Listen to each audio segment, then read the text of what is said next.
Good evening. It's our great pleasure to have Burkhard Liebsch as a guest today.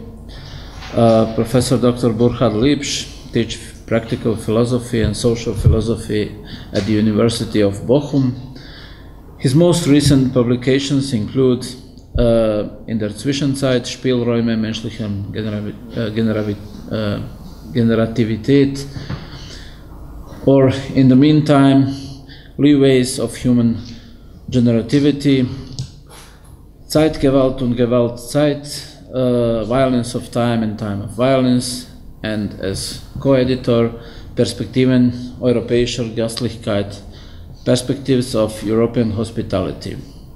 Der andere in der Geschichte, the other in history. Tonight we will hear a lecture under the title Unconditional Responsibility in the Face of Disastrous Violence, Thoughts on the History of Human Mortality. Dear Mr. Liebsch, welcome again. Thank you for coming to Belgrade. Yeah, thanks a lot for inviting me, and thanks a lot for coming.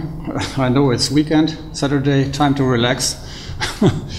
And thank you that you try to, as a presuppose, to grapple together with me with dark sides of our life. Contrary to what Monty Python said, it's not a good advice always to look at the bright side of life. Sometimes it's necessary for social philosophy, it's inevitable to look at dark sides of life. Whether that's really possible, we will see. I'm going to talk about, as you already said, I'm going to talk about unconditional responsibility in the face of disastrous violence. And the abstract, which I have sent a couple of days ago, says, my presentation draws attention to the question how a strong notion of unconditional responsibility in the face of the other's mortality is related to the historical experience of a disastrous violence that seems to annihilate not only numerous bodies, lives, identities and histories, but rather any responsible religio to the other, whether living or dead. How is this religio of human responsibility related to forms of disastrous violence which seem to deny it? That's my question. And I have 4 points. First, violence within the horizon of the political. I proceed with philosophy before and after genocide. Philosophy after genocide is a quote from Levinas, and I add the plural. Philosophy before and after genocides. Third point, times of disaster, from Kant to Blanchot. Fourth and final point, prospects of a reliable world haunted by disastrous violence.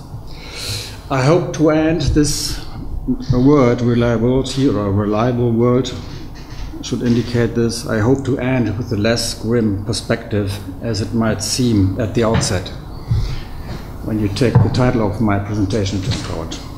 So the first point, violence within the horizon of the political. In natural history, killing had an early start, reaching back as far as the very first occurrence of fauna on our planet. Mass murderous violence, however, did not materialize until humans stepped onto the stage. Their forms of life were responsible for pushing violence onto the political horizon. In ancient times, violence, bia, was treated by Plato and Aristotle predominantly as stasis and polemos. The phenomena of inner strife and upheaval were, according to their writings on political life, generally referred to as stasis. By contrast, Plato and Aristotle describe polemos as warfare against external enemies. Both were aware, however, how easily conflict can breed stasis, which in turn may eventually bring on polemos by way of escalation of conflict beyond a mere life of discord. Thus, a point can be reached where reconciliation between conflicting parties is no longer a viable option. In his account of the Peloponnesian War, Thucydides illustrates where this can lead. He comments on the bloodbath of Corcyra, which brought many hardships to this city. Quote, such as happen and will always happen as long as human nature is the same. Quote, accordingly, an awareness of man's nature, together with the knowledge of events like this, make it possible to anticipate the consequences of the worst case brought about precisely by inner strife as escalated into polemos. Seen that way, the nature of man, who according to Plato and Aristotle depends essentially on coexistence with others for the sake of the realization of justice and a good life, is ironically revealed by the worst kind of violence. And both the nature of man and violence would be void of historicity. Today, presupposing this nature can hardly go without saying, particularly when faced with forms of eliminatory practices which have brought to light an unforeseen historicity of violence. Such practices ravaged classical political thinking. Apparently, the latter was always based on the assumption that violent conflict calls for the conflict-soluting power of political life. Neither Helmut Plessner nor Carl Schmitt or any other author like Christian Meyer, Nicole Leroux, Chantal Mouffe or Jacques Rancière, who reminded us of the polemological potential of political coexistence, have ever intended for the concept of the political to encompass an annihilation of others. Does not indeed the vision of an achievable complete annihilation exceed any political pathology which becomes obvious in war and turmoil? Clearly, any conception of such a pathology rests on an understanding of a desirable political normalcy, where the destructivity of such phenomena is politically kept in check or abolished. A soi-disant annihilation policy aimed at the ultimate elimination of others does not allow for any thought of re-establishing pacified relations between feuding citizens or hostile war parties. Rather, it aims at those relations in themselves, intending to radically rid one's world of them. In this sense, a radical policy of annihilation does not just aim at the ultimate elimination of others in great numbers, rather it conjures up the entire destruction of the political itself as well. My second point now, philosophy before and after genocides. With respect to such a policy, Levinas, targeting Heidegger, critically spoke of a philosophy, quote, before the genocide. In a time when a radical attack on human mortality itself was staged, concerns of a frightened Dasein for its own death seemed downright tragic-comic to him.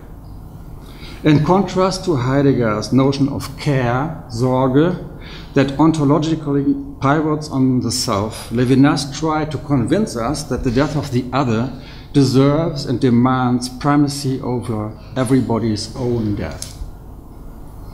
The death of the other, therefore, appears in his writings as the primal death that calls for our unconditional responsibility vis-à-vis the other's mortality. A philosophy after the genocide, giving a proper account of the historical caesura and it encompasses, would thus have to be a philosophy of unconditional and indelible responsibility for the other in his mortality. That is, for each other qua other. It is in this sense that Levinas agrees with Yankelevich. Every death is a scandal, a primal death. There is no genus of death. This should apply as well when we are faced with serial liquidations and old and new wars, with mass murder and genocides not based on a symmetrical military conflict or part of an escalated civil strife, but rather by radically asymmetrical enmity resulting in an absolute elimination of others as others. According to Levinas, only an apologetics of historically reflected responsibility truly deserves to be recognized as a philosophy after the genocide. However, arguing in this manner, he relies on the controversial Lemkian concept that is lacking in precision as regards the question of what it is exactly by which the history of philosophy is divided into a time seemingly before and one after the caesura marked by the word genocide. Third point, times of disaster from Kant to Blanchot. Genocidal violence is much older than the juridical concept coined by Lemkin in 1944, following a sporadic prior usage. The Old Testament already clearly betrays its traces. Tudorov has convincingly demonstrated that the origin of the modern era in the 16th century was marked in America by the, quote, biggest genocide ever seen thus far. Finally, in his philosophical prospect of eternal peace, Kant coined the notion of war of extinction, bellum internicinum, which presents itself in certain respects as a forerunner of Lemkin's concept. Kant points out that the history of mankind would be nothing other than violence. The human species is extinguishing its very self according to the terroristic kind of imagination. Kant's words. In his view, however, even such a terroristic history would have to be conceptualized within the stable, indeed everlasting framework of a moral order that surpasses any sort of violence, an order that imposes itself on us as much in the voice of one's conscience as in beholding the firmament. Kant explicitly refers to the moral law as the subjective equivalent of this order. On this law, any labeling of violence as violence must ultimately be grounded insofar as the famous pennings of the categorical imperative seem, at least prima facie, to absolutely and unconditionally prohibit violence under any condition and against everybody, at least insofar his or her life is at stake. Kant can only rest the existence of such a law on a factum of reason that is exclusively to be witnessed, not proven. This law, however, seems to be radically contestable due to the presence of disastrous violence in which victims as well as perpetrators seem to be removed from any absolutely reliable moral and cosmopolitical order, which instead of universal extinction was hoped to provide for progress toward perpetual peace by a universal law. Unlike Kant, Lemkin and others, Blanchot does not speak of a practice of extinction, but rather reinterprets the phenomenon as disastrous violence, but that plays out no longer under the stars, disaster, of a sparkling night sky, symbolizing an immutable order, but within a desert of inhumanness. The greatest cleavage in the history of the human species is, according to Blanchot, marked by this experience of violence and not the often quoted decentering within the cosmos which supposedly inflicted upon mankind its worst narcissistic insult. I refer to Freud, as you probably realize. Is not man robbed even of his species underneath the black, empty heaven? Does not disaster show precisely how violence stops at nothing and never actually had to? Does not disaster force us to admit that no unconditional command or law proves to be a genuine obstacle to it? Does it not uncover our indefinite destructibility and thus ruin every certainty of inhabiting a hospitable world that should promise shelter and effective protection against at least the most radical, excessive and extensive forms of violence.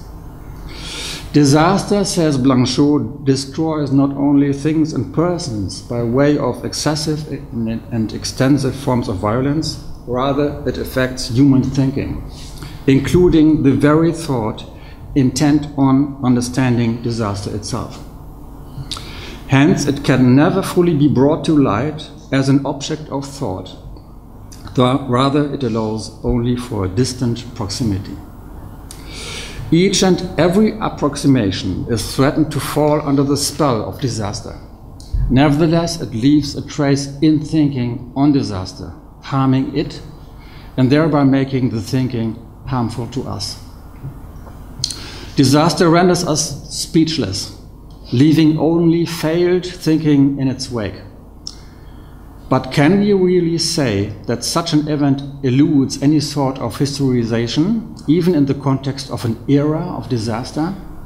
Is it not Blanchot who points to such an historical era, bringing forth such inventions as concentration and death camps, in which, quote, all traits of a civilization have been exposed and laid bare?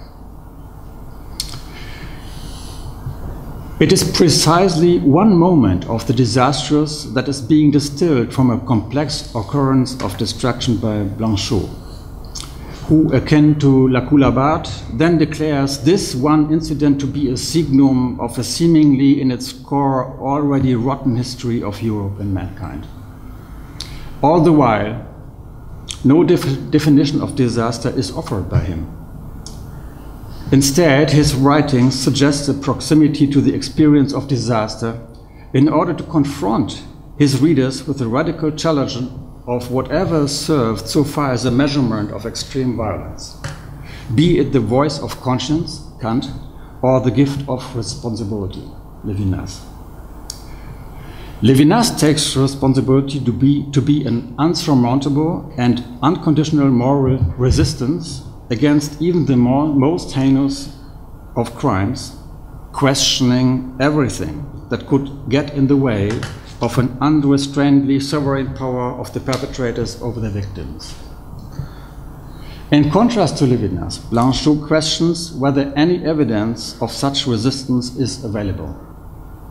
He ultimately does not follow Levinas on his path into a religio that would morally and at the same time unconditionally reconnect any perpetrator to the meaning of this resistance, however far he may have drifted away from any commitment towards the other. Cannot the connection to others be completely severed by extreme violence and by technically sophisticated violence as well, which operates with clinically precise, almost invisible and remote-controlled weapons systems such as drones that are steered by computers over long distances. In regard to disastrous violence, Blanchot views thinking radically to be in want for answers. Disastrous violence remains within the world as that which thoroughly undermines the history of the human species. Not only does it affect the culture of those with whom it originated, but even the context of civilization, including its entire previous history, and thereby reason and the humanity of the human species itself.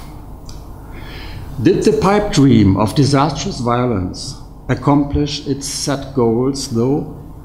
In order to enjoy the intended triumph over the victims, did one not have to convey to them their utter nothingness? Was not recognition of this violence of necessity expressed specifically by those who, qua others, were supposed to abysmally perish?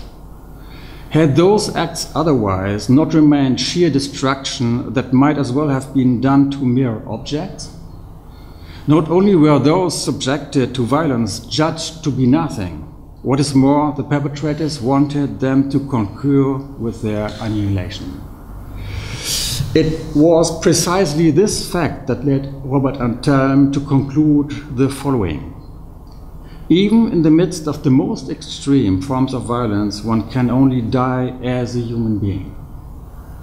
Even when surrounded by a serial and seemingly indifferent killing machinery, one cannot be stripped of one's inclusion in the human species. The concept of man, however, can never be sufficiently defined purely in terms of biology in such a way as to clarify man's interdependence with one another. Ever since the days of Aristotle and the Stoa, through the Enlightenment panegyrists of humanity, all the way to contemporary bioethical debates, was always at stake who is and for what reasons to be counted as human and who gets to decide thereupon. From a merely biological standpoint, there exists no indication on why the other's mortality should be of universal concern. In contrast to Anselm, neither Levinas nor Blanchot have therefore ever presupposed an understanding of what humans naturally are as the foundation for an ethical non-indifference regarding the mortality of others. It is particularly Levinas who invokes a merely witnessed destiny for unconditional non-indifference in view of the mortality of the other, the traces of which he believes to be detectable even amidst radical violence. He thus postulates the impossibility of radical tracelessness. To vanish or to be made to disappear without a trace, as popular, unreflected usage has it, is then, strictly speaking, an impossibility. Violence waiting to bring about such disappearance instead conserves it within itself as that which itself is not deleted but necessitates the testimony of others. Total destruction would then be inaccessible to any human violence, however strongly it may pursue this as its absolute outcome. The prospect of such an outcome may already lurk behind the pre-modern genocide or the war of extinction. Certainly it inspires an asymmetrical annihilation policy explicitly targeted at nations, ethnicities, races, religions, etc. The concept of the disastrous designates, in contrast to any quantitative notion of violence, the most radical, neither its most excessive nor most brutal dimensions of destructibility humans owe to their relationships to others. Blanchot's analysis is bad news for all those imagining themselves to be historically situated on the right side. The disastrous is too deeply ingrained in the social for it to be exclusively ascribed to those whom one holds responsible for certain misdeeds and with whom one wholeheartedly rejects any commonality whatsoever. Any one manifest commonality uniting the human species under the sign of the disastrous, and we cannot deny this, would have to be a commonality with all those to whom one ascribes absolutely unacceptable disastrous violence. This is a case in point for any unacceptable community. As such, it constantly needs to remember how it is a community of all those and with all those who can be excluded from all human community at the hand of others. Under this paradigm, to be human means living in a proximity to others so as to be in danger of being radically expelled, in spite of a supposedly unconditional responsibility that would strictly forbid this. Only by being other himself, however, can man ever get into proximity of another, who is in turn unable to absolutely vouch for himself. No one individual can preclude himself, and history teaches this lesson unmistakably, from the latent danger of getting tangled up in those misdeeds for which monstrous individuals are blamed time and again. By no means follows from this that all humans are supposed to be de facto capable of the same misdeeds, thereby rendering them identical. Tzvetan Todorov has comprehensively dealt with this in Face à l'extrême. No community's togetherness can be so firmly rooted in the good as to entirely cast out any kind of the disastrous and to thoroughly exile it to a bizarre beyond. How to withstand the emergence of the violence of radical expulsion as a human community, especially when faced with those who have committed violent crimes of this sort, remains an unsolved issue to this day. The challenge arises of a community that is unconceivable in Blanchot's sense. It forces us to acknowledge a communality connecting us to precisely those guilty of the most heinous misdeeds with whom one claims to have nothing in common by default. Morally ridding oneself of numerous villains by the insistence on them having forfeited their dignity or humanity through the misdeeds in question is obviated due to this impossible acknowledgement. Such forfeiture is often taken to justify an exclusion of the perpetrators from the human species as hosti humani generis, and executing in turn against them violent practices previously condemned in the name of humanity. So we diagnose a division between the perpetrators, monstrous inhumans classified as despicable enemies of mankind, and those who cannot acknowledge any kind of commonality or community with the former. How then can the monster be protected from those who are in danger of emulating it, that is, subjecting it to a destruction of human mortality? And comes my fourth and last point. Prospects of a reliable world haunted by disastrous violence. Informed by a comparative history of violence, man might be defined as the very being that is threatened by disastrous violence at the hand of others. Such violence cries to a worldless heaven, even while muting those victimized. This heaven neither wishes for disastrous violence to be in breach of anything, nor by symbolizing the inviolable laws in the stars.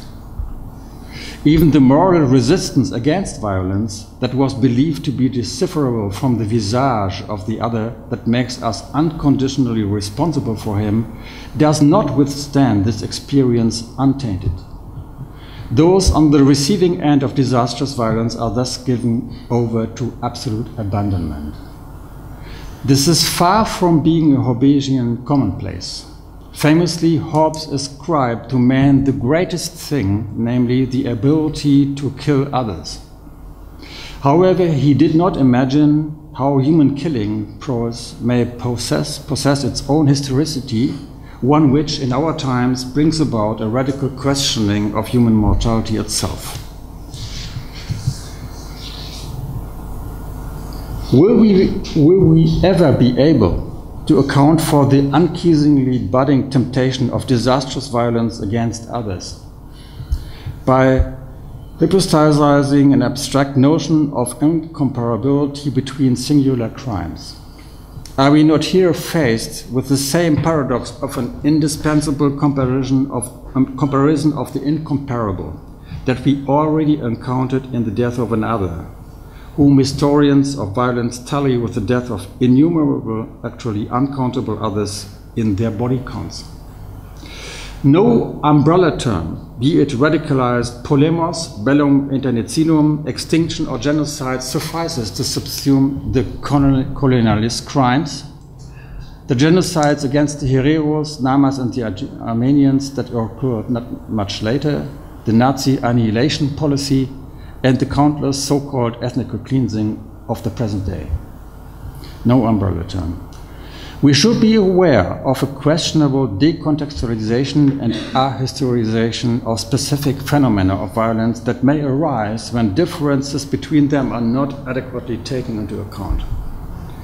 What is more, it is misleading to suppose that violence could only return as an atavism, a relic of archaic times, and primordial demonology as a primitive way of resolving conflict or in the shape of barbaric regression. In modern times, violence also displays a peculiar intelligence that manifests itself in the effective use of modern public organizations, specific variations of discipline, a mass psychologically adept rhetoric of instigation, and technological means, etc. As a matter of fact, violence keeps up with the most recent developments and thereby unlocks unprecedented opportunities of intensive and extensive destruction. These, however, coerce us to retrogradely examine all of history up until now for clues where the constantly re-emerging desire for disastrous destruction originates and what it aims at in all its varieties. In this sense, it was only the radical violence entering the historical arena in the 20th century, still brutally overstraining human perception, that raised the question ex post, whether it is not best understood as an extreme perversion of the political, specifically where it took the shape of so-called annihilation policy. The original purpose of the political was, of course, to guarantee a reliable world, that is, to keep all those permitted to seek its protection safe from absolute desolation and abandonment, to say the least.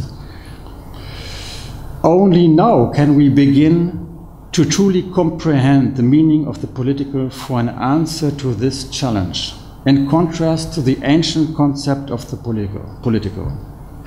The appreciation of the political is distilled from a century of the excessive execution of multifarious absolute enmity, by which, in merciless consistency, destruction of innumerable and uncountable others has been made possible in perpetuity.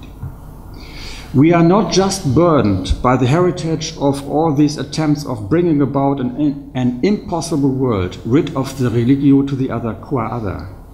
As witnesses, we are also heirs to the unacceptability of such violence, and we are called to testify in favor of a world defying it, that persists as a never-expiring ethical political promise of hospitality towards every other.